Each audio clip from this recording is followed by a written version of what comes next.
Joining us now to review some of today's headlines of top newspapers from around the world is a Rise News analyst, Emmanuel Malabite Efeni, the great Malabito himself. Good morning, Rufai. Good morning, Ayo. Good morning, Vibai. Good morning, Mr. Yes, we'll start the review with this day, Nigeria's newspaper of record.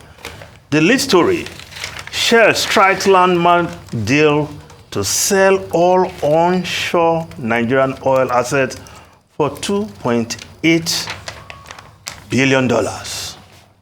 Consortium of 4 local firms, 1 foreign company to take over operations. Assets include 15 onshore, 3 shallow water oil mining leases of 458 million barrels. Shell to focus on deep water integrated gas operations. Yes, after 60 years, over 60 years of operations in Nigeria, Shell, the global oil giant, is exiting onshore facilities in Nigeria, its onshore assets. And, of course, 4 Nigerian companies, I think that should put some smiles on our faces, and 1 foreign companies constituting the Renaissance Energy Consortium that will be taking over these assets. Well, you can see the photographs on front page of this day. These are the men behind the consortium. These are Nigerians. Of course, there's 1 foreign firm as part of that consortium. Yes, Shell will be divesting $1.3 billion and expects to receive additional $1.1 billion.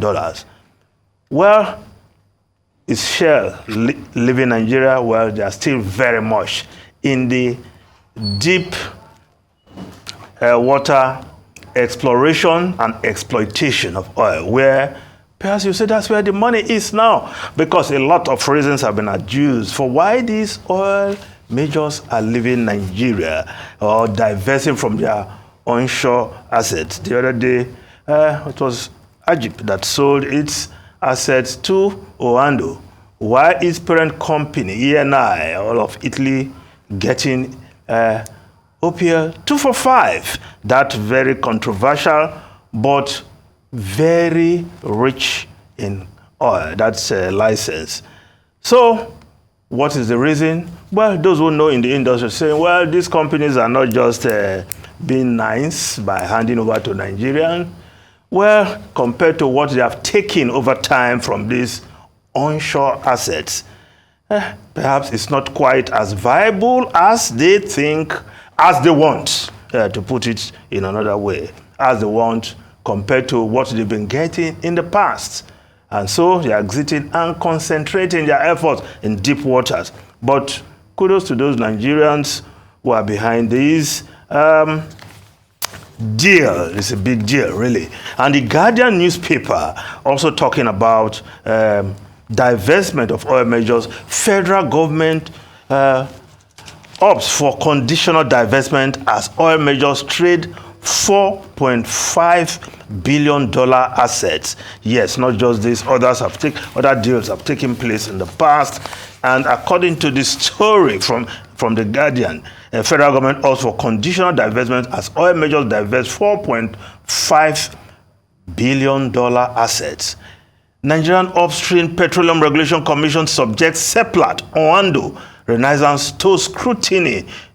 Amnesty International raises concerns over Shell's unresolved pollution. Asset dumping complicates Nigeria's macroeconomic uncertainty. Onshore fiscal terms in Nigeria harsh, the leader says. Well, a peep on why these oil companies are leaving their onshore assets. Of course, they will not have to deal with community issues which they have had over time. But communities are part of the equation. They bear the brunt of oil exploration, especially when it is not done according to world best practices. Now we look at other stories. The Nigerian Tribune newspaper, explosion rocks section of Ibadan. Security men flood part of Bodija estate, many injured, rushed to UCH, other hospitals. Vibration from blast felt across cities. Yes, our correspondent on the ground, Olufemi Cole, right? Tayo Olufemi Cole has been reporting live from the ancient city of Ibadan, giving us all the details. Quite a devastating explosion being attributed to those who stockpiled explosives they use for mining, legal or illegal mining. Well, perhaps some job there for the Minister of Solid Minerals to ensure that people mine legally, and the ministry ensures that they do so in a safe way.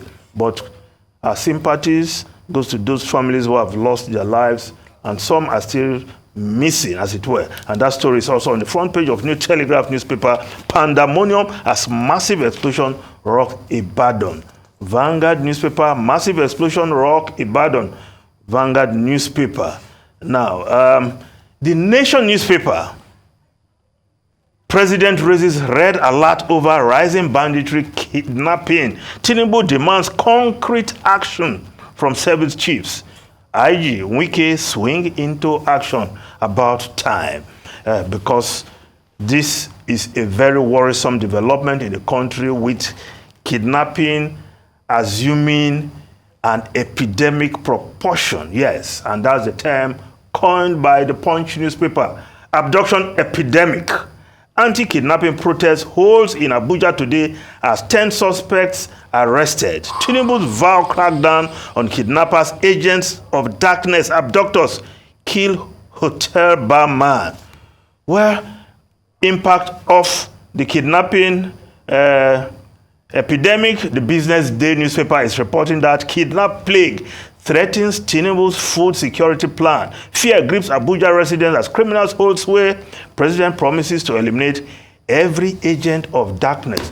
Well, still on the national security, the Daily Trust reporting, despite multi-billion naira complex, NSA's office commits 32 billion naira to new building.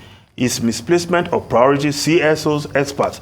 Well, the president yesterday, again, meeting with the service chiefs, familiar optics, killings, service chiefs summoned to Aso Villa, the moving in file, president giving marching order, and we hope the service chiefs, it's good to hear that some of those kidnappers have been arrested, and we want to see the police get into the root of this matter. Now, if we just look at the foreign newspaper quickly.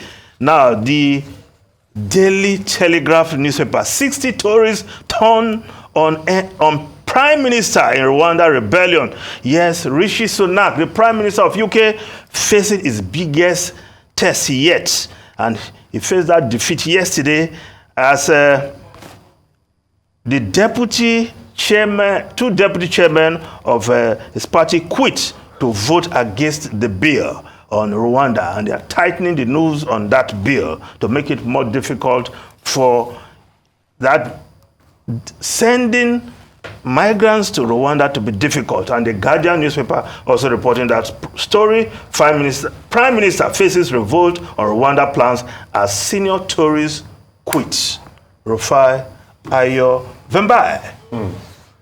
All right, thank you so much, Mr. Feni, for your time, but we'll have to go because of time.